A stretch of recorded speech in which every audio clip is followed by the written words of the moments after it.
After Jack lost his memory, he forgot that I was his kept mistress, and he transferred me a breakup fee to make me leave. I touched my pregnant belly and ran away in high spirits. With money, a high-quality child, and no need to serve a man, life couldn't be happier. But happiness didn't last long. During my prenatal checkups at the hospital, I kept running into Jack. Once, twice, 3 times. The more we met, the darker his gaze on me became. I was afraid he would remember the past, and I thought about escaping abroad. But when I looked up, I saw him take a deep breath and stride toward me. After all those chance encounters, this was the first time he spoke to me. A man who doesn't accompany his wife to prenatal checkups is not worth keeping. But a child can't grow up without a father's companionship. What I mean is, I fell in love with you at first sight. Forgive me for asking, but may I be the father of your child? Chapter 01. I was Jack's kept mistress. Beautiful, obedient, well-behaved, and perfectly compatible with him at night. So this man, who had always stayed away from women, shocked everyone by keeping me by his side for 3 years. When everyone guessed he might have fallen in love with me, he had a car accident, and he forgot me alone. Damn Jack. Could it be that he just didn't want to pay me a breakup fee and used amnesia as an excuse?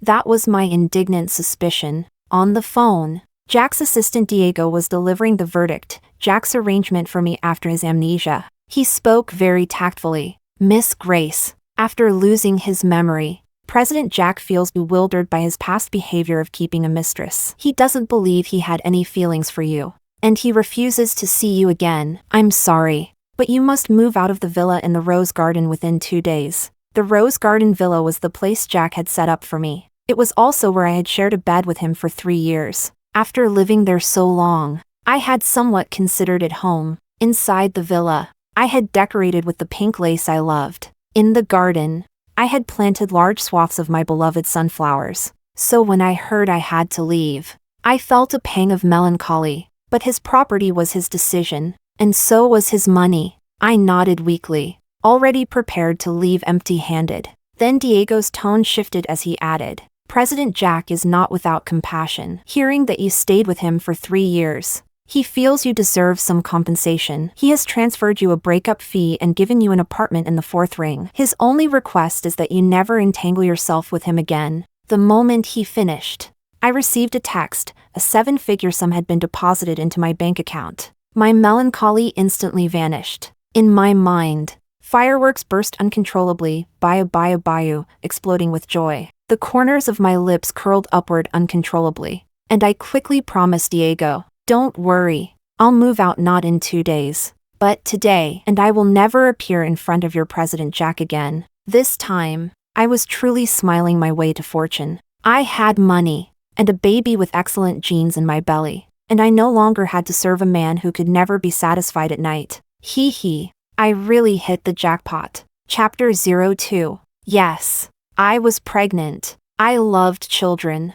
So when I first found out, I tried probing Jack, both openly and subtly. Do you like kids? Jack denied without hesitation. No, they're noisy and annoying. After giving me a once-over, he frowned. Do you want a child? His expression was stern and serious, as if the moment I said yes, he would kick me out right away. How could I dare to tell him I was pregnant?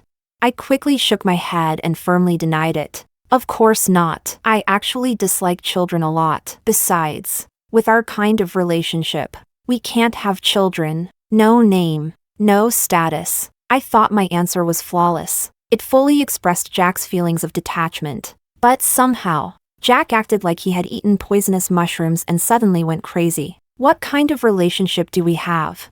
And you don't want to have my child? Faced with his incomprehensible logic, I could only scratch a few angry marks on his back in retaliation. Yes, that bastard, once again, without warning, he threw me onto the bed. Luckily, the baby was strong. Even though his father worked me like a pile driver all night, the baby stayed safe. That only strengthened my determination to keep the child. So when Jack lost his memory and told me to leave, of course, I took the money and ran away. Delighted!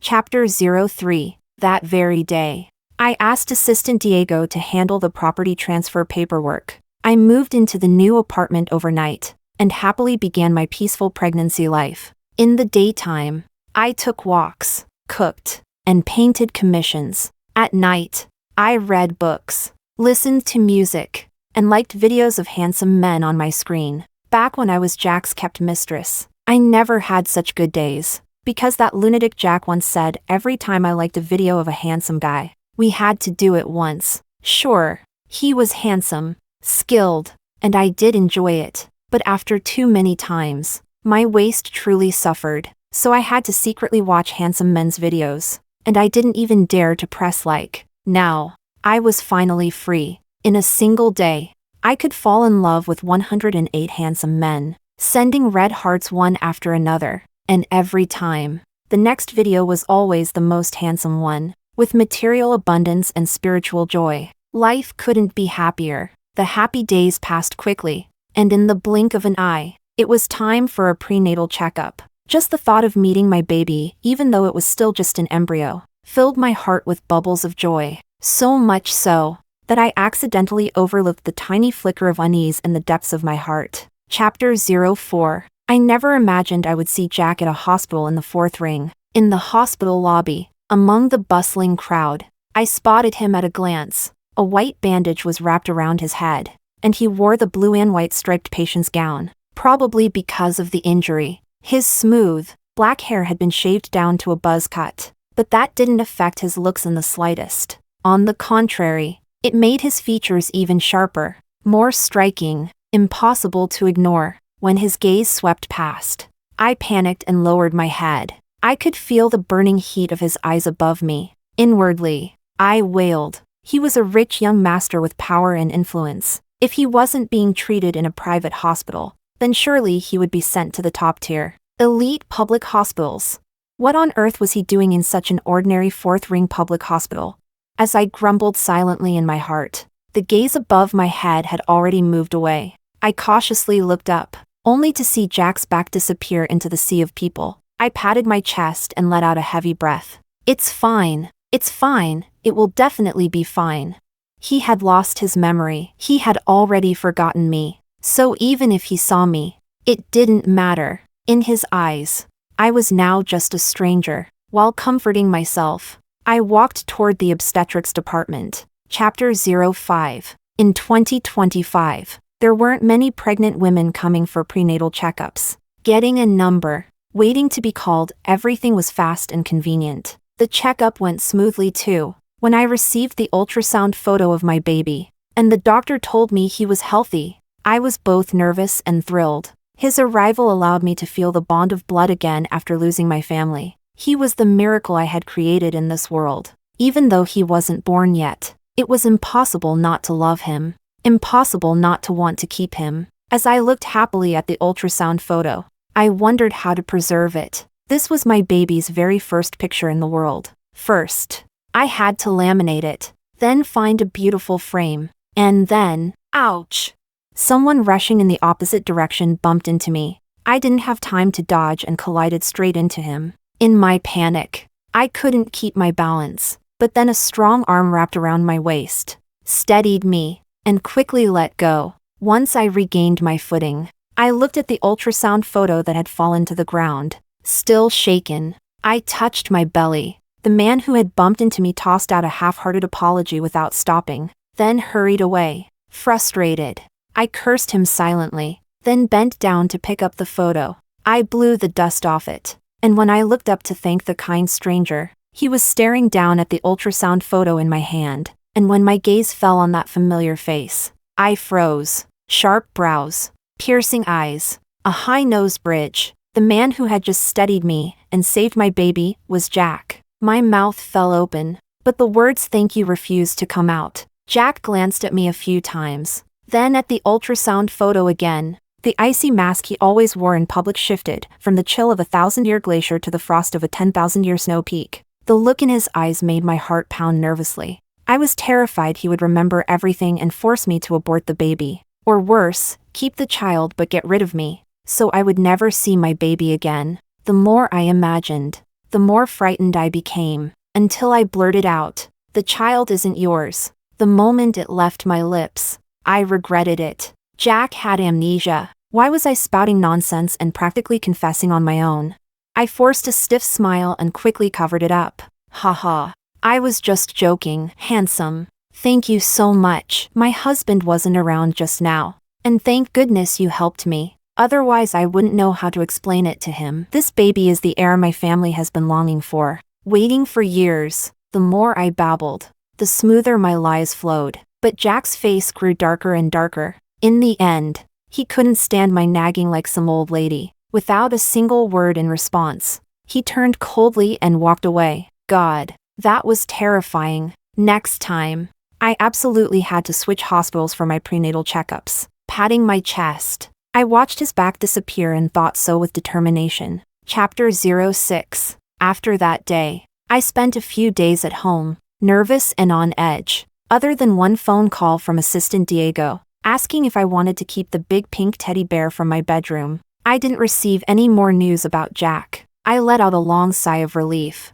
and slowly returned to my relaxed, peaceful pregnancy life. Very soon, the next prenatal checkup day arrived. This time, I chose the top tier, best hospital in City A. As I strolled toward the hospital, I thought to myself, surely Jack couldn't have transferred from that fourth-ring hospital to this one too, right? Turns out, he really could. Chapter 07. In the hospital lobby.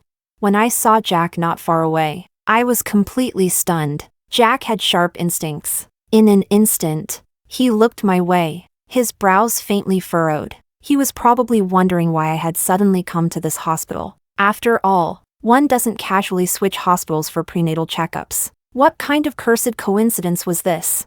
If I had known Jack would be here, I never would have come. His gaze lingered on me too long. I couldn't ignore it, so I raised my hand and greeted him. Handsome. What a coincidence. You're here for a checkup too, or no? You're here for a bandage change? Jack, in his amnesiac state, was rather rude. He gave me a cold, indifferent glance and turned away as if I were a stranger. Back when I was his kept mistress, if we bumped into each other in public, he would at least ruffle my hair, or kiss my cheek. Now, TCH. Unconvinced, I made a funny face at his back, then hurried off to the obstetrics department. This checkup also went smoothly, and I received my baby's second photo. Through a mother's eyes, he was perfection. To admire his cuteness properly, I found a bench and sat down. The baby was still tiny, just a little dot, but the more I looked, the more I loved him, unable to take my eyes away. Until, with a loud thud, someone collapsed in front of me, almost as if trying to fake an accident. Startled, I jumped up. Sir, are you okay? I crouched down, struggling to turn the man over so he wouldn't suffocate, and was caught completely off guard when Jack's handsome face came into view. I was utterly speechless. Why was he everywhere I went? But seeing the bruise on his forehead, I couldn't just abandon him and run. I took a deep breath. Looking around, I called for help, and with the nurses, we got him to the emergency room. After sneaking away from the ER, I made up my mind, next time, I had to switch to another hospital. Surely then, we wouldn't run into each other again. And if we did, no, I refused to be that unlucky. I was still mulling it over as I headed toward the parking lot. But before I even made it out of the outpatient building, I ran into someone else I shouldn't have met. In the lobby, I came face to face with Assistant Diego. Remembering my earlier promise, I immediately raised 2 fingers and swore, I swear, I have no intention of clinging to your President Jack. I came to the hospital because I caught a cold, not to stalk him. Assistant Diego stayed silent for a long moment before replying softly. President Jack came to the hospital today on a sudden schedule. I know you're not that kind of person. He paused, his expression complicated, then added, but thank you for saving President Jack just now. I breathed a sigh of relief and waved my hand. No need. This is a hospital. If not me, someone else would have helped. I wasn't good at small talk, so after saying goodbye, I turned to slip away, but Diego suddenly called after me, his voice hesitant. Miss Grace, why don't you meet President Jack? The reason he doesn't believe in his feelings for you may be because he hasn't seen you yet. Maybe once he sees you, he'll remember your past together. No thanks. We had already met a few times. It hadn't worked. Jack had truly forgotten me. Besides, I was pregnant. How could I risk appearing in front of him? If he regained his memory and decided he didn't want the baby, I wouldn't even have time to cry. I shook my head firmly. No. Then, choosing my words carefully, I gave Diego a heartfelt reminder. Assistant Diego, your President Jack clearly said he didn't want me to appear before him. How could you go against his orders just because of the shallow bond between us? So please, never mention me in front of Jack again. Chapter 08. After that prenatal checkup, when I got home, I immediately entrusted the apartment to a realtor overnight. Better safe than sorry. Running into amnesiac Jack at a checkup was fine, but if Assistant Diego, who knew everything, discovered me, now that would be a disaster. If he found out I was pregnant, 10 to 1 he would report it straight to Jack. Before losing his memory, Jack didn't like children. After losing it, he would like them even less. That meant my baby and I had a 99.9% chance of being in danger. City A was the place I had grown up, and I was reluctant to leave, so the only option was to move somewhere far away from Jack, and also change hospitals for checkups. This time, I absolutely could not run into Jack again. Chapter 09. The third prenatal checkup. Damn it. I ran into Jack again, in the outpatient hall. He was dressed in a custom-made suit, standing at the entrance of the corridor as if he were about to attend a billion-dollar business meeting. The hair that had been shaved after his accident had now grown to ear length, and his appearance was almost fully restored to before the crash. Only now, his aura was even colder, like 1,000-year-old snow and 10,000-year-old ice. His eyes were as murky and deep as a dark pond, locking tightly onto me. I froze a short distance away, unable to step forward, while silently lamenting my bad luck. I thought maybe I should just flee abroad. If I went overseas, even if he remembered everything, it wouldn't be so easy for him to find me. The more I thought about it, the more feasible it seemed. Though leaving my homeland would be tough, it would be worth it for my baby, and if I really wanted to return, I could wait until the child was older. After figuring it out, I finally relaxed. Looking at Jack again, I wasn't so afraid anymore. I even lifted my head and gave him a smile, but then I saw him take a deep breath and stride straight toward me. After all these chance encounters, this was the first time he spoke to me. A man who doesn't even accompany his wife to prenatal checkups is not worth keeping, but a child can't grow up without a father's presence. What I mean is, I fell in love with you at first sight. Forgive me for asking, but may I be the father of your child? Huh? I blinked, thinking I must have misheard. Jack lowered his gaze, his usual coldness tinged with a hint of shyness. Miss Grace, I don't mind that the child in your belly isn't mine. I will treat him well. I was speechless. I was dumbfounded. I was conflicted. Because of Jack's sudden bout of insanity, hadn't he said before that he didn't like children? Turns out he just didn't like his own child. He was actually enthusiastic about raising another man's kid as his own. Really? Unbelievable. I rolled my eyes at him 100 times and sneered. My child already has a father. Why would I need you? Jack's expression darkened for a moment, but in the next second, he grew resolute again. He spoke firmly, each word sonorous. Can a man who doesn't even attend your prenatal checkups be a good father? If he can't, can you? I can. I don't believe you. Transfer me $500,000. Let's see your sincerity. Jack lowered his head. Jack transferred the money, and then, looking at me with deep affection, he said, I have plenty of money. I'm truly the best candidate to be your husband and the father of the child in your belly. I stared in silence at my phone, where my bank account balance had suddenly increased by $1 million. Utterly speechless. What? At some point, Assistant Diego had arrived, his mouth hanging open as he let out a confused gasp. He looked at me and Jack with an expression that was impossible to describe. Excuse me, are the two of you deliberately playing some kind of game? I was speechless. I wasn't playing. It was his boss who had lost all sense of morality and insisted on becoming my homewrecker. Chapter 10. 3 prenatal checkups. 3 different hospitals. And every time, I still ran into Jack, with coincidences piling up to this level. I completely gave up struggling. I agreed to go home with Jack, to give him the chance to be my mistress man, the intruder in my marriage. As Assistant Diego started the car and gripped the steering wheel, he asked, "Back to the rose garden?" I naturally answered, "Yes." Jack immediately rejected it, almost frantically. "No." I shot him a weightless glance. "Why not? You hiding another woman there?" Jack froze for a second, then fell silent. After a long pause, he stammered, "There shouldn't be anymore." "Ha, shouldn't be? Listen to that. Does that even sound human?"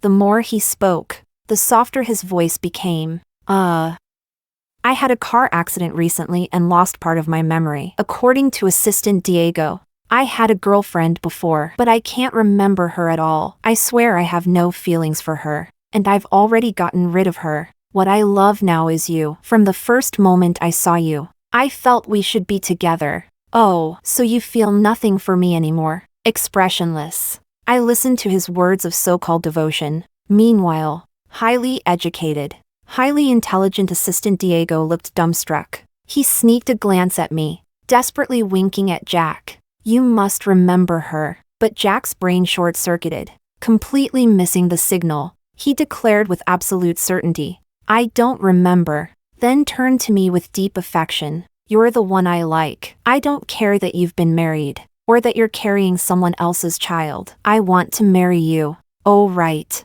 When are you divorcing your ex-husband?" Assistant Diego couldn't take it anymore. The car swerved into an S-shaped curve. I glared coldly at Jack, grinding my teeth as I sneered. "That depends on your performance. You don't even remember me, and yet you want to be my mistress. Jack, you've really outdone yourself." Chapter 11. When we arrived at the villa, I secretly sent a message to Assistant Diego, telling him to act like he didn't know me, and forbidding him from revealing that I had once been Jack's kept mistress. Diego gave Jack a look full of pity, nodded, and slipped away sweating bullets. I swaggered right into the villa. In the courtyard, Aunt Lisa, who was tending the flowers, saw me and happily rushed over. She stole a glance at Jack's expression, then whispered softly, "Miss Grace, have you reconciled with President Jack?" I nodded, whispering back, "Yes, but after the car accident, his memory got scrambled. He thinks I'm someone else's wife. So if we act strangely, don't take it seriously, we're just playing." Aunt Lisa's eyes lit up in sudden understanding. Oh, I get it. Is it that kind of, those weird roleplays young people like nowadays?" Smiling, I nodded. "Aunt Lisa, you're so smart." Glancing back at the clueless Jack, I curved my lips into a sinister little smile. Chapter 12. I went straight to the second-floor bedroom and changed into a nightdress. When I stepped out, Jack was standing right at the door. He looked up at me, and his eyes lit up for a moment. "That dress looks beautiful. I can't believe the clothes I ordered for you arrived so quickly." I lifted the hem of the dress and twirled around, smiling sweetly. "Oh, it's one of the dresses you bought for your former kept mistress. Of course it looks good." Jack's already cold face turned completely stiff. "What?" I instantly narrowed my eyes at him. "Not willing to let me wear it?" Jack shook his head hastily. "No, that's not it." I pressed my lips against his with a smile, chasing his gaze, my eyes full of mischief. "Good. Didn't you say you wanted to climb your way up and be my husband? Why are you being so reserved now?" Jack's ears flushed red, and he turned his head away, his eyelids trembling. "Well, that still has to wait until you get divorced." My slender fingers slid up to his Adam's apple, tapping lightly. "You should know that pregnant women often have greater needs. If you can't handle it, I'll just go back to my man." Before I could even finish my sentence, Jack's eyes went pitch black as he scooped me up in his arms, striding into the bedroom and laying me down on the smooth silk sheets. He lowered his head and kissed me. His eyes burned with restless darkness, guilt, and inner conflict. But from start to finish, he never once stopped. I had only meant to tease him, but during pregnancy, hormones flared too easily. His kisses left me dizzy, and I forgot to refuse. He was mindful of my belly, never too rough, but he was slow, deliberate, dragging it out endlessly. My face flushed red, and I begged him to hurry up. He kissed my fingertips, his tone coaxing and tempting. Who are you begging for now? I couldn't stand the torment. I slapped him hard. He sped up, his eyes even redder. Why won't you say it? Huss, band? Jack froze for a beat, then bit down harshly on my finger. Don't you dare think of him at a time like this. You two are getting divorced. The amnesiac Jack was like a wild horse unleashed. I closed my eyes, laughing in bliss, feeling like I could die from the madness. Chapter 13. The next day. I woke up a little late. When I got out of bed, I found Jack tiptoeing around, directing people to move my clothes and accessories out of the walk-in closet. I frowned and glared at him. What are you doing with my things? Jack, with his iceberg face, answered righteously, clearing it out so I can put in the clothes and bags you like. As for all this lace decor in the house, I'll have them remove everything later. Whatever you like. We'll redecorate. Even the sunflowers in the garden can be dug up, so you can plant whatever flowers you prefer. My anger soared to the point of an explosion, so furious I could have blown Jack up on the spot. These were all the things I loved. I had spent so much effort arranging them, and after losing his memory, he was ready to tear it all down, for the sake of some woman he had only seen a handful of times. When rage reached the extreme, it almost made me laugh. How can that be? Weren't these decorations all the things you liked? Jack, without thinking, replied, No, I don't like. My eyes instantly turned dangerous. Oh, I see. It must have been your former kept mistress who liked them. Huh? Although Jack was cold and aloof in front of others, he wasn't completely blind. He quickly shook his head. No, it's me. I liked them. That was all I needed to hear. I pulled out a black suit with lace trim from the closet and tossed it at him. Darling, I knew it. You like it. Put it on and go to work. No, I need to wear something more formal to work. A black suit with lace trim, what's not formal about that? Jack kept his face cold as he slowly took the suit. Back when I decorated the villa, Jack had always been unhappy. I nearly broke my back working all night to preserve those lace trimmings. Now that he'd lost his memory, he subconsciously thought the woman had changed, and wanted to strip it all away. Ha! Dream on. Even if you switch women, you're still going to wear my lace-trimmed suit. Chapter 14. At the dining table, I slowly savored the nourishing soup Aunt Lisa had stewed for me. Jack tugged uncomfortably at the lace trim on his sleeve. With his cold, stony face, he muttered quietly, Do I really have to wear this? I swallowed a spoonful of porridge and replied leisurely, You don't have to. I was planning to meet Tom today to talk about divorce. But now I'm in a bad mood. Guess I won't go. No, I'll wear it. And I'll go with you to talk about the divorce. Since his chance to move up was at stake, Jack immediately dropped his grip on the lace-trimmed cuff. I shot him a sidelong glance and scolded. What are you even going for? You're acting so arrogant as a homewrecker. Don't you have any morals? In an instant, Jack transformed from a mighty snow lion into a timid quail, his aura collapsing. Yet he still spoke righteously. I only met you a little late. How is that my fault? If it's not your fault, then should I blame my Tom? I couldn't stand Jack spouting shameless words with that aloof expression, so I jabbed at him. Then, maybe give him more money?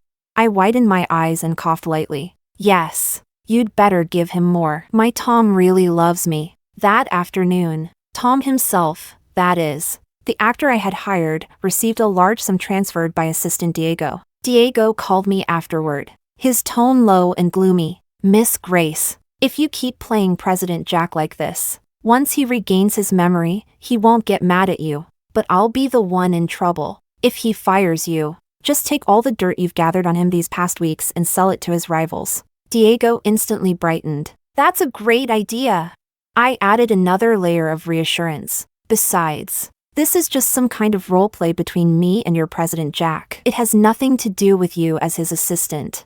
Having Diego on my side made things much easier. Not long after Jack left the company, I got a message. In the cafe, I hurriedly ordered another cup of coffee. Before long, a familiar figure crept into a corner, looking suspicious. No wonder he'd asked so awkwardly for the meeting address before leaving. When I'd seen him head to work that morning, I thought he wouldn't actually come. Fortunately, the actor playing Tom had arrived as well. Tom put on a great show, pounding his chest and stomping his feet. "Where's that seductress? How dare she lure you into wanting a divorce from me?" Meanwhile, the seductress himself, Jack, sat right behind him, face solemn, clearly wanting to hear the reason. "He's handsome, and he has money." Jack's face, behind Tom, bloomed into a smile, unable to stand his smug expression. I quickly changed the script, clutching Tom's sleeve, adding an impromptu line. "Honey, I still have feelings for you. How about I just steal his money to support you instead?" Tom handled the improvisation perfectly. He grinned and said right away, "Sounds great. Let's do it." From the corner of my eye, I caught sight of the high and mighty Jack's eyes suddenly reddening. I couldn't help but smile too. Chapter 15. I didn't run away only because I was afraid Jack would make me abort the baby. If I had insisted on giving birth, he wouldn't have actually done anything to me. The real reason I left was because Jack didn't love me enough. The timing of when I met Jack was unfortunate. Back then, my father's business had collapsed, leaving a massive debt, and soon after, he was diagnosed with a terminal illness and passed away not long after. That left me alone, hounded by creditors, chased by employees demanding their wages. Even after selling all our properties and jewelry, I was still short by $8 million, and Jack happened to be my $8 million creditor. Finding work out there was nearly impossible. A salary of $5,000 to $6,000 was the norm. $2,000 to $3,000 was exploitation, and the only job I managed to get offered me $4,000. With $4,000 a month, I could barely survive on my own. Cornered, I gathered the courage to ask Jack if he could give me a job. I promised to use my salary to repay the debt. He only needed to give me a small allowance each month for living expenses. I still remember, Jack glanced at me coldly, as if laughing at the absurdity. He pointed at Assistant Diego and said, "He graduated from the University of Chicago with a master's in finance. He's my assistant. I pay him $2 million a year. If you had his degree, you could probably clear the debt in 5 years. Then I wouldn't mind giving you a job." "Tell me, Miss Grace, what's your degree?" "Graduated from a mid-tier 211 university, majoring in digital media arts." I instantly crumbled. Jack sneered and walked away. I thought that was the end of it, but that very night, Assistant Diego informed me to report to the group the next day. Jack had arranged a job for me as an assistant in the president's office. The salary was $8,000, with $5,000 deducted every month for debt repayment. I pressed the calculator and did the math. That meant I'd have to work for Jack for 16,000 months. Converted into years, that was 1,333. 3 years. Not too much, just 33 or 34 lifetimes. That's all. That night, buried under my blanket, I cried my heart out for the half of my life I had already lost. The next day, I dutifully reported to Jack's company, and so began my days of repaying debt with labor. At first, Jack and I were merely boss and employee. I worked for him cautiously,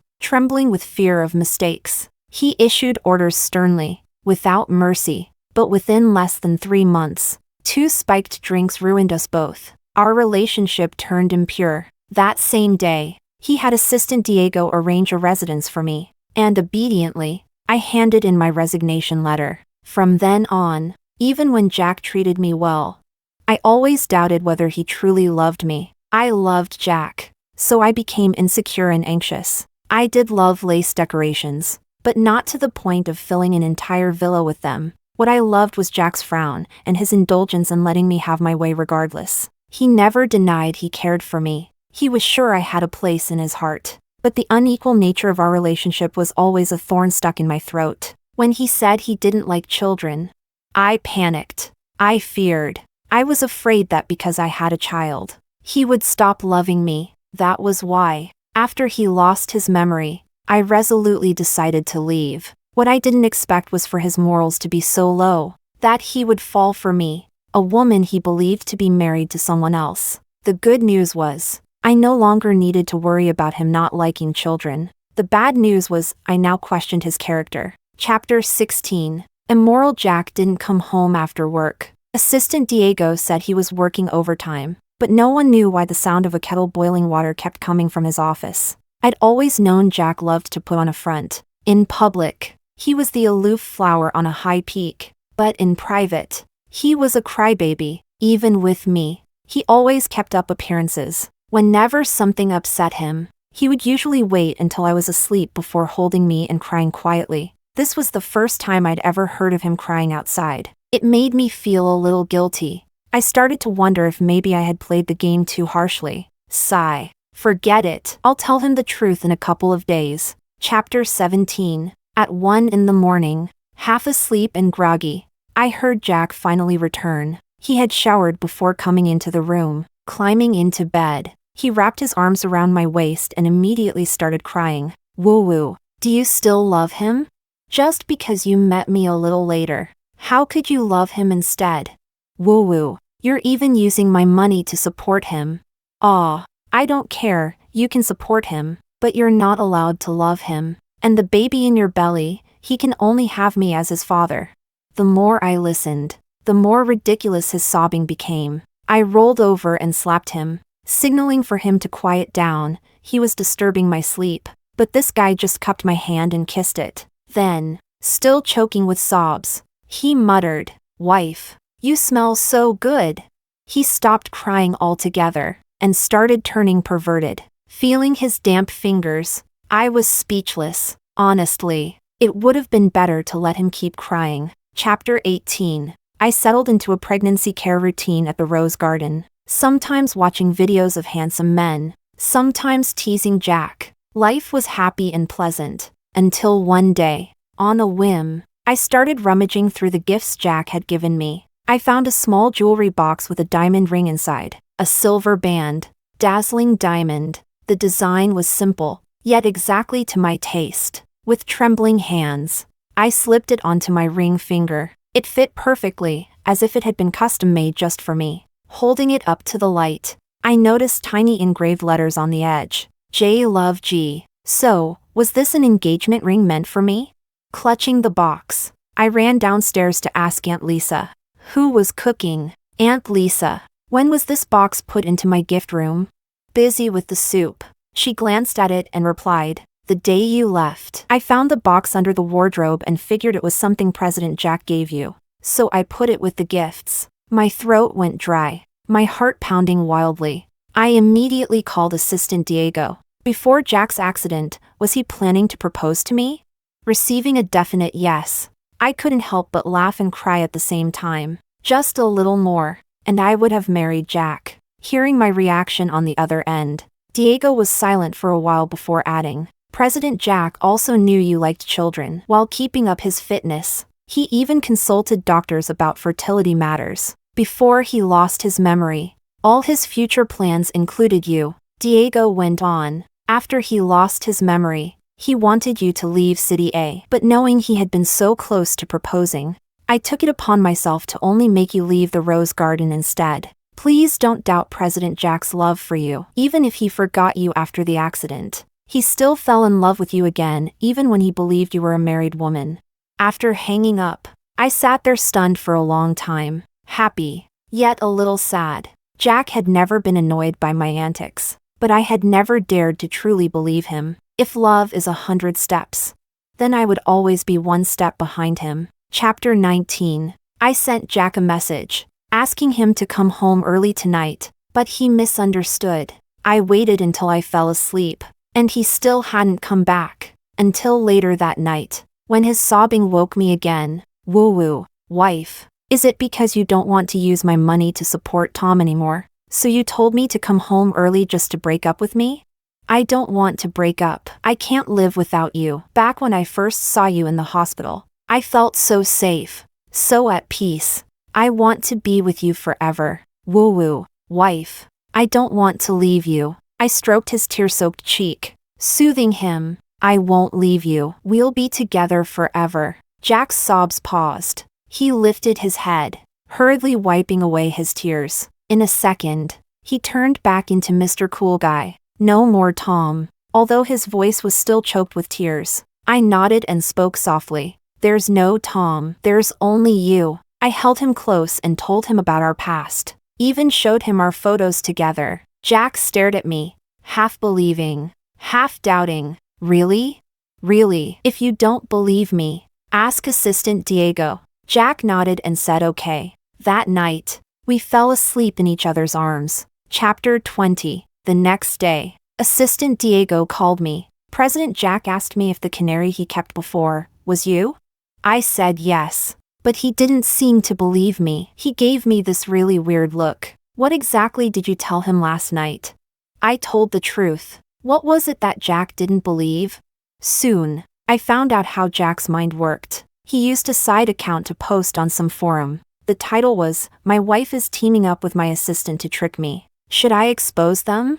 First, I'll confess, I've sinned. I fell in love with a pregnant married woman, and even made her my wife. Whatever. That's not the point. The point is, my wife has changed her story. She said she was my former canary. Because of my car accident, I lost a period of memory, according to my assistant. During that time I did have a canary, and she claims the baby in her belly is mine too. She even photoshopped a bunch of lovey-dovey pictures, with poses like heart hands that I'd never in my life do. She told me if I don't believe her, I should just ask my assistant. And this morning, when I did, my assistant gave me the exact same answer as she did.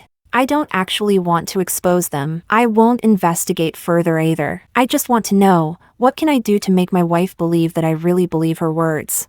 Because the post was so bizarre. The comments were all scolding him, and I was so angry reading it. I almost laughed. My guilt from last night must have been pure nonsense. Truth? What truth? Might as well just keep being his mistress.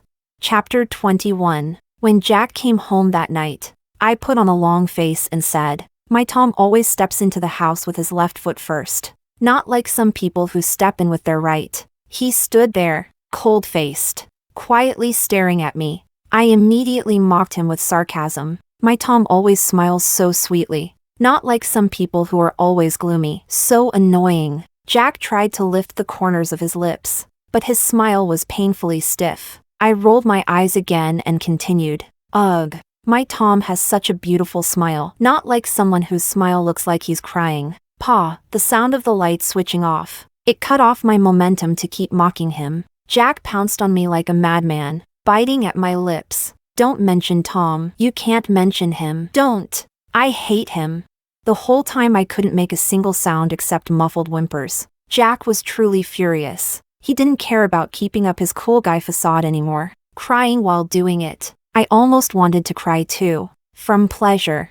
Humph. That's the price you pay for not believing me. Chapter 22. The next day, I dragged Jack to get our marriage certificate. 5 months later, I safely gave birth to our baby. A year after that, the baby started learning how to talk. I secretly overheard Jack whispering to the child, "Baby, I am your real daddy. If you ever hear people gossip, you must never believe them." I was so mad I elbowed him. Oh heavens, when will he finally regain his memory?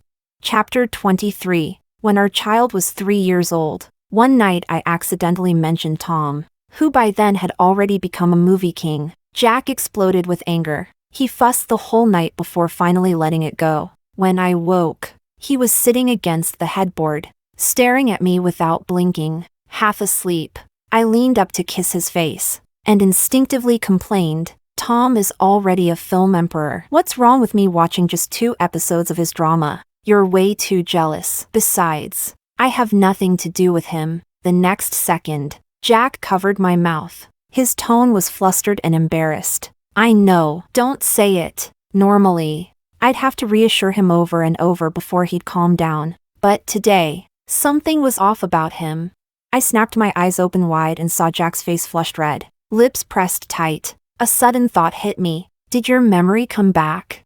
Jack glared at me angrily. I froze. Ha ha ha, so it really did. I flipped over, wrapped my arms around his waist, and smiled slyly. May I boldly ask, can I be your child's father? Husband. Does this line sound familiar? Jack, furious, turned his head away, looking at the sky, looking at the ground, anywhere but me. I turned with him, following his gaze up, down, left, and right. grinning mischievously. Who said that line? Huh, so hard to guess. Jack was about to puff up like a blowfish, and my laughter sounded like a honking goose. Ha ha ha ha ha ha ha ha ha ha ha ha. The noise annoyed Jack. Flustered and furious, he tackled me onto the bed, biting me wildly like a puppy. Grace, stop laughing. At that moment, sunlight poured warmly through the window, bright and blazing, just like Jack's love for me. Story 2. Sam and I were married for 7 years, and for 7 years, he kept a mistress. When I got pregnant, he cut ties with her completely and returned to the family. He cooked for me and accompanied me to my prenatal checkups. But on the day the mistress married someone else, Sam, looking lost, went to crash the wedding. They embraced tightly, both wearing smiles of joy from being reunited. I gave a bitter smile to myself and went to the hospital the next day for an abortion. When Sam rushed over in a panic, I had already undergone the procedure and handed him the divorce papers. His eyes instantly reddened, and with a sob, he asked, "Ruby, you gave up the child. Are you going to give up on me too?" I closed my eyes for a moment and softly said, "Sam, it's been 7 years. I should have given up on you a long time ago." Chapter 01. Are you sure you don't want this baby? As the doctor confirmed once more if I truly wanted to go through with the abortion, my phone screen lit up. It was a message from Sam on WeChat. "Honey, my business trip ended early, and I'll be home tonight. Are you excited? Did you throw up a lot while I was gone? What do you want to eat tonight? I can cook. Or do you want to eat out? I know a new steakhouse that's supposed to be amazing. Why aren't you answering me? Are you sleeping, honey, or feeling unwell? You little rascal, making your mom suffer so much. Just wait till you come out. Your dad's going to give you a spanking." Every word was filled with Sam's care for me, and his anticipation for our unborn child. Ever since I got pregnant and started experiencing severe morning sickness, he had taken it upon himself to cook for me. 3 meals a day, never missing one. Every time I had a prenatal checkup, he accompanied me, saying he wanted to be part of the baby's growth. He seemed like the perfect husband and a father-to-be. But who would have thought that this same man would crash someone else's wedding, that he would tightly embrace another bride, vowing never to be separated again. At that moment, did he think of me, of our unborn child? The phone screen continued to light up. I turned it face down, no longer wanting to look. Taking a deep breath, I told the doctor, "Yes, I don't want this baby anymore." Chapter 02. The doctor told me to check into the hospital for the abortion tomorrow, so I went home for now. As soon as I opened the door and changed my shoes, I was pulled into a warm embrace. "Honey," Sam's deep, magnetic voice sounded from above my head. "I was only gone for 5 days, but I missed you so much. Did you and the baby miss me too?" Before I could respond, he cupped my cheek and kissed me. My body stiffened, and I instinctively struggled. It was strange. This was the embrace I used to long for, the kiss I could never get enough of. But now, I found myself resisting, noticing my distraction. Sam seemed dissatisfied. He tightened his grip on my waist and deepened the kiss. And that's when it hit me. The familiar cold pine scent on him was now mixed with a cloying sweetness, pear blossom. It instantly reminded me of yesterday, when he had publicly crashed the wedding. Embracing Miranda tightly and kissing her tenderly, his face had lit up with the joy of reunion. He said, "Miranda, I almost lost you." And then he said, "We'll never be apart again. We'll always be together." In his arms was Miranda, the mistress he'd kept for 7 years throughout our marriage, the woman he'd broken up with and reunited with again. She cried like a delicate flower, pounding on his back. She complained, "Why did you arrive here later?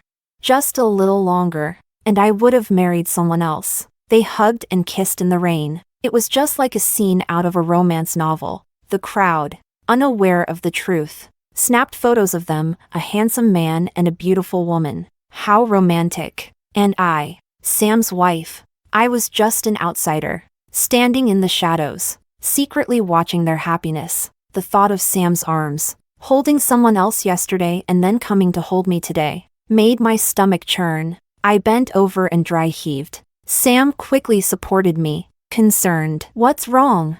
"Nothing." I pushed his hand away and forced a smile. "Sam, didn't you say there's a good steakhouse? I want some steak." Sam smiled immediately and gently ruffled my hair. "All right, whatever you want." Chapter 03. The steakhouse Sam mentioned was near the university. He chose a seat by the window and, with familiarity, ordered 2 steaks, one well done for me, and one medium rare for himself. When the steaks arrived, he carefully cut mine into small pieces, removing the tough tendons. "Ruby, you can't eat anything raw while you're pregnant." The server, who had just brought the food, looked at us with envy. "Ma'am, your husband is so good to you. How thoughtful."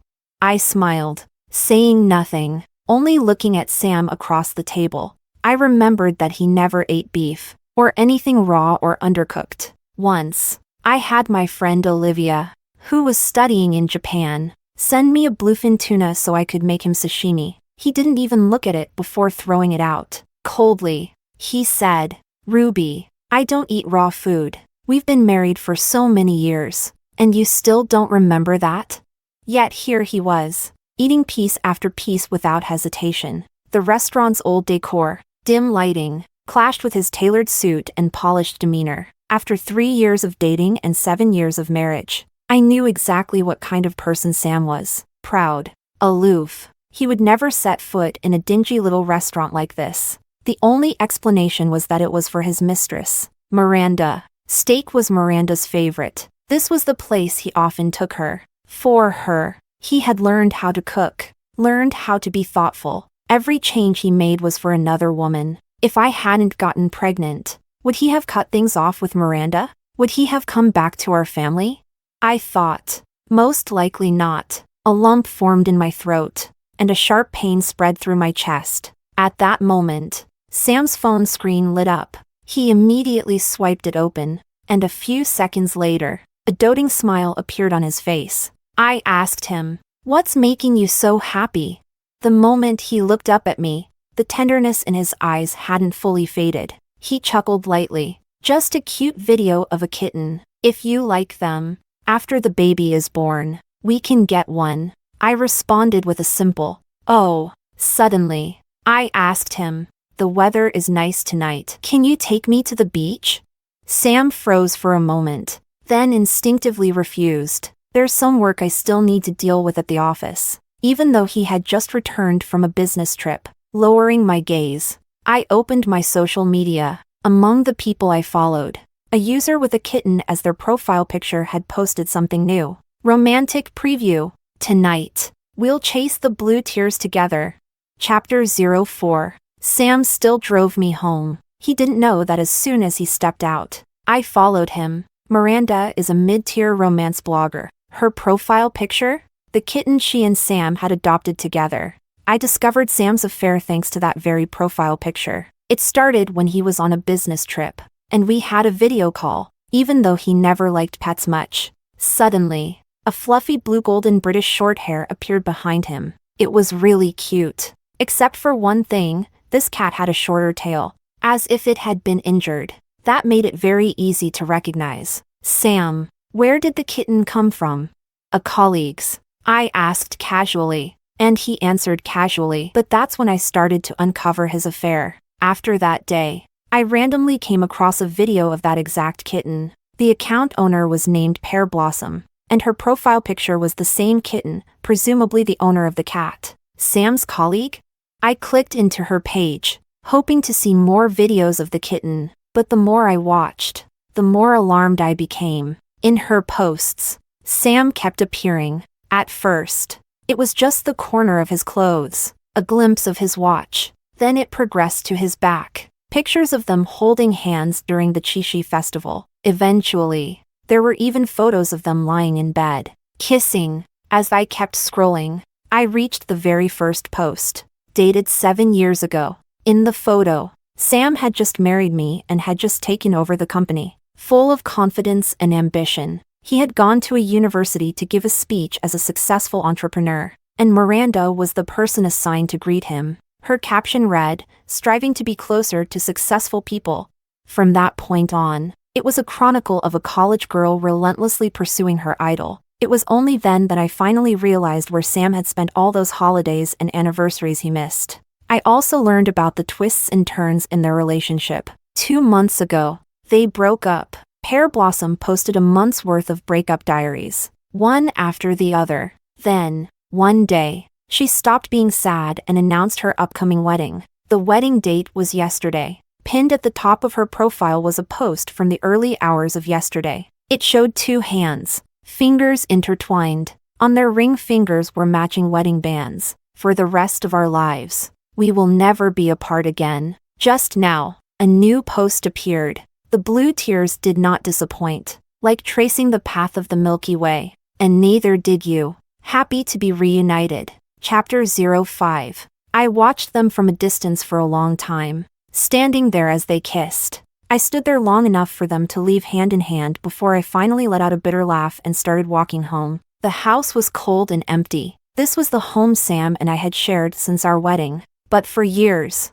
it's been only me living here. By the time I finished packing for my hospital stay tomorrow, it was nearly midnight. Sam still hadn't come back. Over an hour ago, he had texted me saying he wouldn't be home tonight. Before I got pregnant, he often didn't come home at night. But in the 2 months since he broke up with Miranda, he had been with me every night, except when traveling for work. People are strange that way. Once you get used to someone's kindness, it becomes unbearable to go back to the cold indifference of before. "Sam, why did you give me hope, only to let me down again?" I pulled out the ultrasound picture, gently tracing the tiny figure with my fingers. Tears fell silently. 3 months. She already had little hands and feet. "Child, it's not that your mother doesn't want you, but if you're born into a family where your father can't fully love you, your childhood won't be happy." I picked up my suitcase and headed for the door. Before I left him a note. He would see it as soon as he got home. "Going to visit Olivia for a few days. Don't disturb me." The car's engine roared to life. The farther I got from the house Sam and I shared, the more I wondered if Sam knew that tonight was his last chance to save this child. His last chance to save us. Would he regret it? The next time we see each other, it will probably be for the divorce. Chapter 06. The next morning, I went to the hospital. While handling the admission paperwork, I ran into Elena, the doctor who had been helping me prepare my body for pregnancy over the years. She smiled and said, "Congratulations. After all those years of trying, all those shots and medications, you finally got what you wished for. Your husband must be thrilled. You're 3 months along now, right?" She glanced at my stomach, her face full of genuine joy. Instinctively, I placed a hand on my still flat belly and forced a smile. "Yes, 3 months." Hearing this, Elena's smile deepened. 3 months is a safe point. Just then, she noticed the hospital admission form in my hand and furrowed her brow. "Why are you being admitted? Are you feeling unwell? Do you need my help?"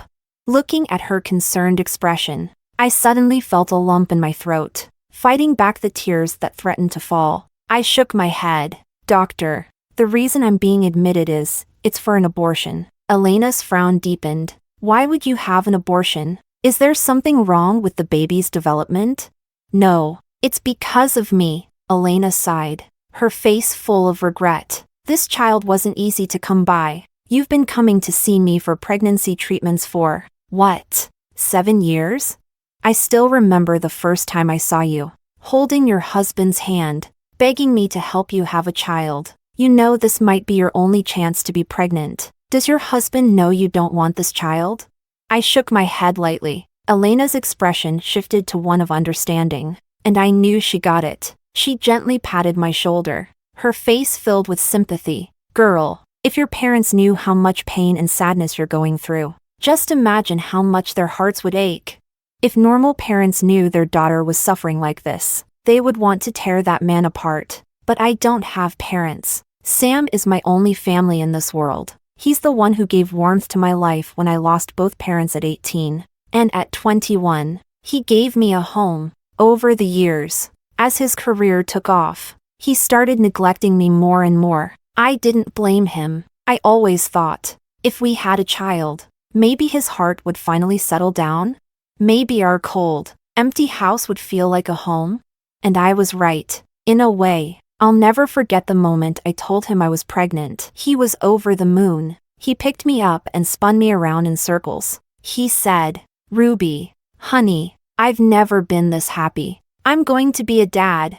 I'll never forget the joy I felt when I realized he had cut off ties with that other woman. For the sake of our child. For the sake of our family. But I was wrong. So wrong. From the very beginning. I was wrong. Cheating isn't something that happens once. It's endless. It's never something that should be forgiven. The moment Sam started keeping a woman on the side, our future was over. I know how difficult it is to have this child. The endless injections, the constant medication, the countless tests and hospital visits, and Sam's parents' endless disdain. But I can't keep this child, just to spend the rest of my life tangled up with the wrong man. I have to be myself first before I can be anything else. Chapter 07. I thought Sam would quickly realize I wasn't at home, but I was wrong. It's been 3 days since I was admitted to the hospital, and he hasn't called. This means that in the past 3 days, he hasn't been home and hasn't seen the note I left him.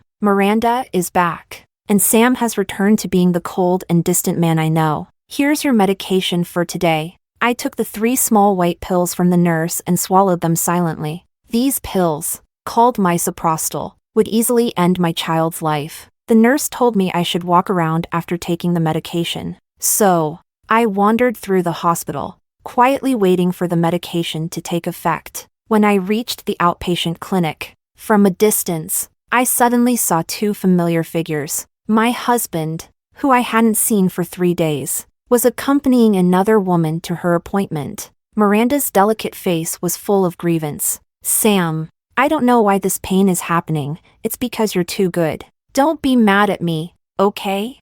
Sam pinched the bridge of his nose, his expression showing a hint of impatience. "Miranda, you've gone a bit too far this time. You know full well that my wife..." He hadn't even finished speaking before Miranda's tears started falling. She threw herself into Sam's arms, trembling as she said, "Sam, please don't leave me. I'm just scared you'll leave me again." Sam sighed and wrapped his arms around her waist. His expression softened, and he spoke gently. "As long as you don't provoke Ruby, I won't leave you." Miranda nodded obediently, but her eyes were filled with dissatisfaction. She wiped away her tears, took Sam's hand, and playfully swung it back and forth, her face full of anticipation. "Sam, I want to go to Disneyland. We can't get married, but we should at least go on a honeymoon, right? Just for a day. It won't interfere with you taking her to her next checkup, please?" Sam gently tapped her nose, smiling indulgently. "All right, if I counted the days, tomorrow would be the day Sam was supposed to accompany me to set up my prenatal checkup card." I let out a bitter laugh. I thought I didn't care about him anymore, but seeing this scene, my heart still ached. Even my stomach started to ache. I gradually realized the medication was beginning to take effect, and I clutched my abdomen. Sitting down on a bench, a wave of pain hit me, making me tremble and break out in a cold sweat. Once the pain subsided, I lifted my head again, and there was Miranda, standing in front of me, her face full of smiles. Chapter 08. My boyfriend went to get the car. "I hope it's okay if I sit here?" Without waiting for my response, she sat down next to me, tilting her head as she smiled and said, "Nice to meet you. Let me introduce myself. I'm Miranda, Sam's girlfriend." She emphasized the word girlfriend heavily. "Sam and I have been together for 7 years. You know that, right? And you must also know that for all these years, Valentine's Day, Chishi, New Year's, Sam spent them all with me. Even on your 7th wedding anniversary, he was with me the entire day. And you were crying, calling him, hoping he'd come to you. How pathetic." She giggled, her beautiful eyes sparkling with ambition. "You're really good at putting up with things, aren't you? If I were you, I would have stepped aside a long time ago." I turned my head to look at her, suppressing the increasing pain in my abdomen, and coldly said, Are you done? If you are, please leave. This is a hospital. What right do you have to make me leave?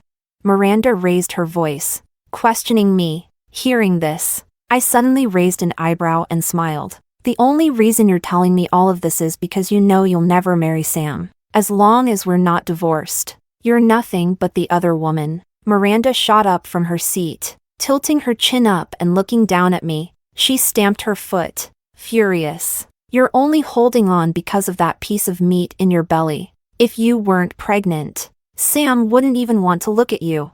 Let me tell you the truth, I'm already preparing for pregnancy. Once I'm pregnant, Sam will definitely divorce you. Whether Sam wanted to have a child with her or whether he would divorce me no longer mattered, because the pain in my stomach had become unbearable. My vision darkened, and whatever Miranda was saying, I couldn't hear anymore. Another sharp wave of pain hit, followed by a sudden gush of warmth from below. I couldn't hold on any longer. My body went limp, and I collapsed from the chair, with the last bit of strength I had left. I grabbed Miranda's hand, begging her to get a doctor, but she was already terrified by the scene in front of her. Mumbling, "It wasn't me. It wasn't me." She ran off without looking back. Chapter 09. I fell into unconsciousness. In a daze, I saw countless people in white and green clothing surrounding me. So many unfamiliar and panicked voices echoed around me. So much blood. How is she losing this much blood? Hurry, hurry, get Dr. Elena. Tell her there's a patient hemorrhaging, she needs immediate help. Soon, I heard Elena's voice. She held my hand, the always composed Elena, now anxiously shouting my name. Ruby, can you hear me? I wanted to open my eyes, but my eyelids felt like they didn't belong to me. Heavy and immovable, I wanted to raise my hand, to tell her that I could hear her, but my hand wouldn't move. Elena's voice came again, take her to the OR. Quickly! Stay with me, don't sleep, you have to hold on, I will save you. As they moved me onto the operating table, blood continued to pour out. Prepare the gauze, we need to pack the uterus. It's not working. Doctor, the bleeding won't stop. How much blood has she lost? 2,000 milliliters. Open her up. Prepare to ligate the uterine artery. Use the B-Lynch suture. A long time passed. Maybe just a few minutes. I heard the beeping alarms from the machines, followed by the anesthesiologist's exclamation. She's lost 3,500 milliliters. This is bad. The patient is in shock. There was more frantic movement. More tubes were attached to me. I heard panicked voices. Doctor, we can't stop the bleeding. She's losing too much blood. Why didn't the person with her call for help earlier? Let's remove the uterus. Elena shouted angrily. No, she hasn't had a child yet. We can't remove it unless we have no other choice. Get blood. Request more from the blood bank. Right now, they're requiring a blood donor card. Where's her family? Where's Ruby's husband? He needs to donate blood. Call the family. If they don't come soon, she won't make it. Sam, he must be on his way to Disneyland with Miranda. We can't reach him on the phone. Call again. Still no answer. Keep trying. What could possibly be more important than saving his own wife's life? In the end, I didn't know if they ever reached Sam. I could feel my strength draining away. My body no longer felt like my own. Right before I lost consciousness entirely, I think I heard Sam's panicked, desperate voice. It was nearly a scream, calling my name. Ruby. Chapter 10. An endless darkness wrapped around me, and my eyelids felt impossibly heavy. I could hear the beeping of machines, and Sam's voice. He was angry, shouting at someone. Why did she have an abortion, without our consent? Who gave you the right to do this to my wife? Why did she lose so much blood? She was in the hospital. For God's sake. Why didn't you catch this sooner? Did you have to wait for a hemorrhage to act? You killed our child. Just wait. I'm the CEO of this corporation, and I'm going to sue this hospital into bankruptcy. He asked so many whys in a row. Anyone who heard him would think he was such a caring husband, but all the doctors present had been involved in the rescue efforts. One of them, visibly upset, retorted, Sir, please calm down. Without the patient's signature, we would never have administered abortion medication. Sam burst out laughing, as if he had just heard the most ridiculous joke. What are you talking about? My wife would never have an abortion on her own. Do you know how many medications she's taken to keep this baby? How many injections has she endured? This is the child we've been waiting for 7 years. How could she possibly not want it? Then I heard the doctor show him something. It must have been the abortion consent form I had signed. Sam glanced at it briefly, and when he saw my name at the bottom, his face turned red with rage. Suddenly, he tore the consent form into shreds. Enraged, he grabbed the doctor by the collar and shouted, "You forged this, didn't you? My wife loves me so much. There's no way she would have aborted my child. Let me think. What's the penalty for forging a signature?" I couldn't bear to hear any more. I wanted so badly to wake up and tell him it wasn't the doctor's fault. It was me. I'm the one who didn't want our child. But no matter how hard I tried, I couldn't open my eyes. All I could hear was the sound of his fist, hitting the doctor again and again, until another familiar voice broke through. "Sam, stop. If you don't stop, I'm going to call the police." The moment I heard that voice, 2 tears slipped down my cheeks. It was my best friend, Olivia. Olivia stepped forward and grabbed Sam, who had completely lost control, giving him a hard kick. "Sam, how dare you blame the doctors? Don't you want to know why Ruby decided to have an abortion? Let me tell you. Because she already knew you were cheating on her. You scumbag. You've been deceiving her this whole time. If you don't love her, if you don't care about her, why didn't you just let her go sooner?" Sam staggered, the last shred of hope extinguished. Olivia, still furious, kicked him again and coldly added, "Sam, if I had arrived even a little later today, Ruby would be dead. Tell me, when Ruby was hemorrhaging and needed a family member to donate blood, where were you?" I was. Sam's pupils suddenly contracted, and he fell silent. The room went eerily quiet, with only the beeping of the heart monitor breaking the silence. And then, my weak, hoarse voice whispered, "You were with Miranda." Chapter 11. When they saw me wake up, both Sam and Olivia rushed to my side. They both spoke at once. "Wife, you're awake. Ruby, how do you feel?" I automatically ignored Sam and turned my attention to Olivia. "Why did you come back?"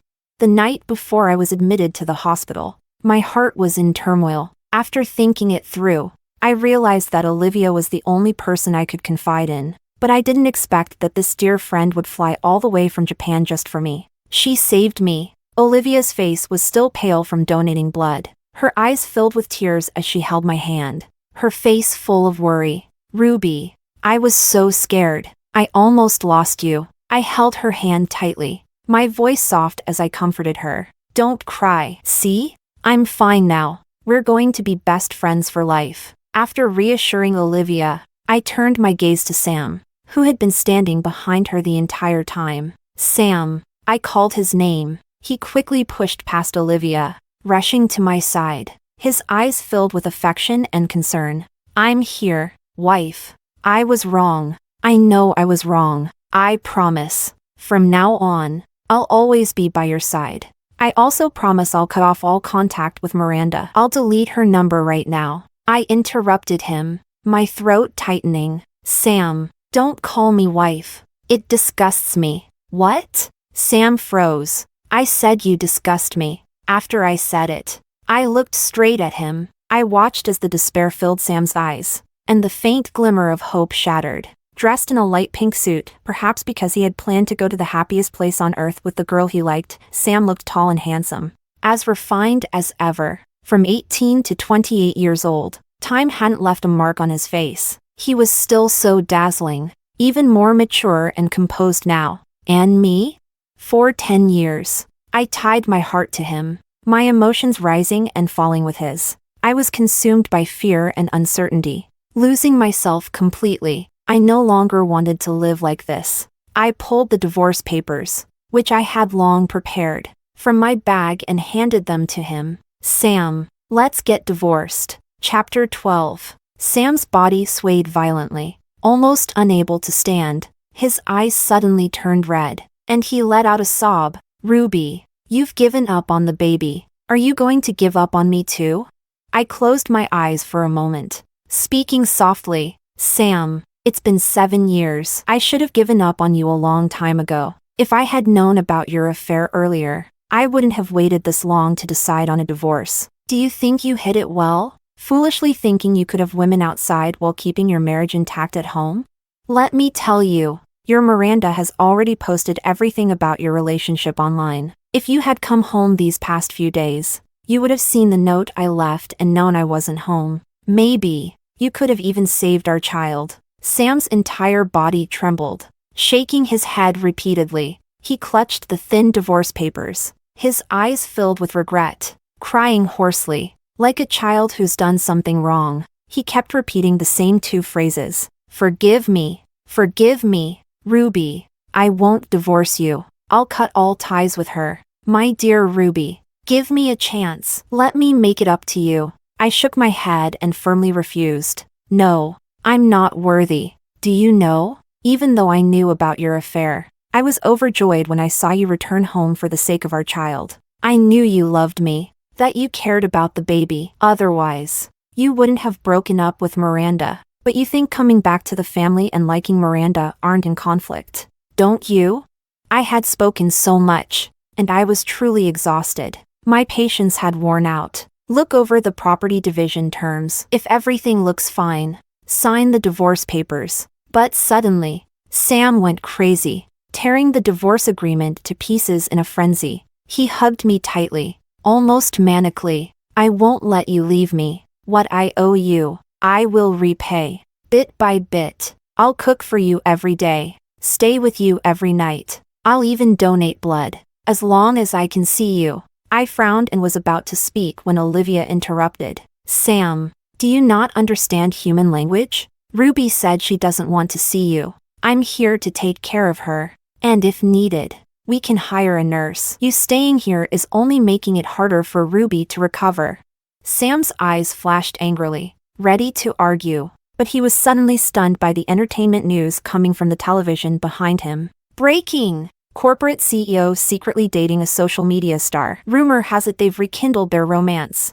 It's the real-life story of a domineering CEO falling in love with a regular girl. People are obsessed. It seemed Miranda couldn't hold back anymore and was eager to make their relationship official. I smiled faintly. Looks like you don't have time to stay with me anymore, Boss Sam. Oh, by the way, the last person I saw before I started hemorrhaging was Miranda. Chapter 13. Sam found Miranda at the beach house. As soon as he walked in, she hugged him from behind. Sam, you're finally back. Do you know how panicked I was when you left me alone? This time, Sam didn't return her embrace. Instead, he pushed her away and looked out the window. Outside was the vast, endless sea. Sam remembered this house. He bought it 5 years ago when property prices were at their highest. After buying it, he gave it to Miranda, and it became the love nest where they had tangled for so many years. Why did he buy this house in the first place? Sam couldn't quite remember. He didn't like the beach, too humid, with the salty air that wasn't pleasant to breathe. During high tide, the sound of waves crashing against the rocks was too loud. He was a light sleeper, and it disturbed his rest. But, in his memory, there was someone who liked it. She said she loved listening to the sound of the waves crashing, as if it brought her back to her childhood. As a child, her home was by the sea. When her parents returned from fishing, they would hold her as they sat on the breakwater, watching the tide rise and fall, and the clouds drift across the sky. She said she wanted to make their home by the sea. Her childhood home by the sea had her parents. Now, her home by the sea had the person she loved most. It was hard to find a house that met her expectations. At that time, property prices were high, and he had just taken over the company, so money was tight. He searched for 2 years before he found this one. The owners were an elderly couple. The house wasn't big, but it was filled with flowers. When they sold the house, the couple had just celebrated their golden wedding anniversary and were preparing to immigrate to live with their son. This house had witnessed their happiness, and they hoped to pass that happiness on to the next owners. There were many buyers, but Sam won the purchase by saying, My wife loves the sea. Oh, he remembered now. It was Ruby who loved the sea. But why didn't he give the house to her? Why had he let another woman take over? Was it because the woman outside brought him excitement? He knew all along that Miranda's marriage was fake. Yet, he was consumed with jealousy. So much that he had foolishly gone to crash her wedding. Was he afraid of losing Miranda? No, he was afraid of losing the thrill of the affair. What a fool he had been! A bitter smile tugged at the corners of Sam's lips as he suddenly went mad. Rushing out into the garden was desolate. It was the height of summer, yet not a single flower was in bloom. Where are the flowers? Where are the flowers? Sam grabbed Miranda by the chin, his voice harsh as he demanded. Miranda's face turned pale, her beautiful eyes filled with terror. She clawed at Sam's hand, desperately trying to breathe. The flowers, cough, the flowers are gone. You said you didn't like the bugs, cough, so you told me to pull them out. Sam's hand suddenly loosened. A flood of regret surged through him, overwhelming him, making it impossible to control, impossible to escape. He collapsed to the ground, cradling the bare soil in his hands, whispering softly, "They're gone, gone, everything is gone." The flowers were gone. He hadn't taken care of the flowers that the elderly couple had left behind, nor had he let the one who truly loved them move in. So, the golden anniversary's happiness wasn't passed on to him. Ruby didn't want him anymore, either. He had no home. Chapter 14. Sam felt like a bastard. He had betrayed Ruby's sincere love, and he had wasted 10 years of her youth. He had always known how much Ruby suffered to have their child. When they first got married, Ruby went to see the doctor almost every week, and every time she came back from the hospital, she carried a large bag of medicine. She would even pull him along, insisting they stick to the schedule and complete their tasks. Once or twice, he was willing to cooperate, but as it went on, the intimate tasks began to feel tiresome and lost all meaning. He didn't enjoy it, and just then, Miranda appeared. She was bold and passionate, yet carried an innocence that came with being a student. Captivating him completely, he quickly succumbed to her charm. The first time he booked a room with Miranda, he felt a moment of panic, but he reassured himself it was just this once. Ruby would never find out, and even if Ruby did find out, so what? She loved him so much, she would surely forgive him, but he never imagined that this affair would last for 7 long years. Nor did he expect that Miranda would post everything about them online. Miranda, yes. If Sam was a bastard, then Miranda was the demon that lured him into the abyss. At that thought, Sam suddenly snapped, viciously slapping Miranda several times. "It's all your fault. You made me lose my child. Lose my wife." But slapping her wasn't enough to vent his anger. Sam began punching and kicking Miranda. "Why did you have to post everything about me online? Why did you provoke Ruby? When Ruby was hemorrhaging, why didn't you go get a doctor? Do you know you almost killed her?"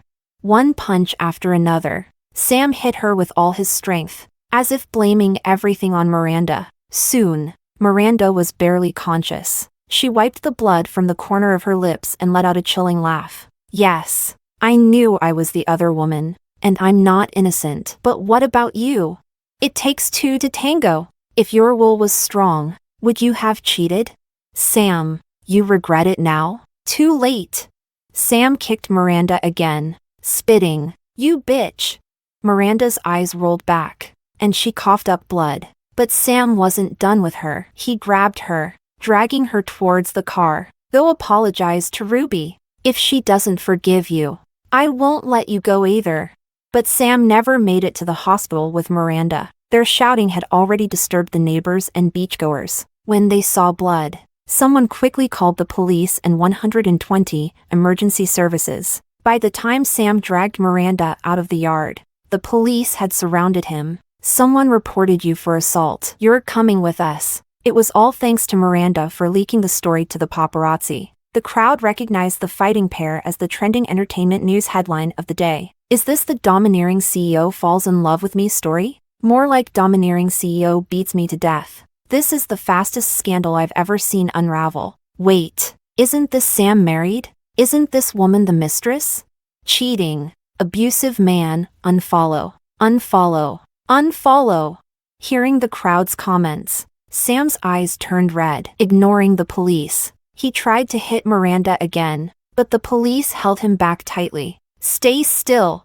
Sam's affair and assault on his mistress became the headline of the day. Chapter 15. The scandal blew up, and as it hit the trending topics, the company's reputation was in shambles. The next day, the stock price plummeted, and within a week, the market value evaporated by 50 billion yuan. Meanwhile, the results of Miranda's medical examination came in. Sam had severely injured her, rupturing her spleen. He had already broken the law. He was about to face sentencing. Sam's parents, who had always treated their only son as their lifeline, ran around everywhere trying to get him released on bail. They even wanted to find me, the daughter-in-law they had always looked down upon, to help Sam seek Miranda's forgiveness. But unfortunately for them, by the time they came to Sam's and my marital home, I had already moved out. Without Miranda's letter of forgiveness, Sam was sentenced a month later. He was convicted of intentional assault, causing grievous bodily harm,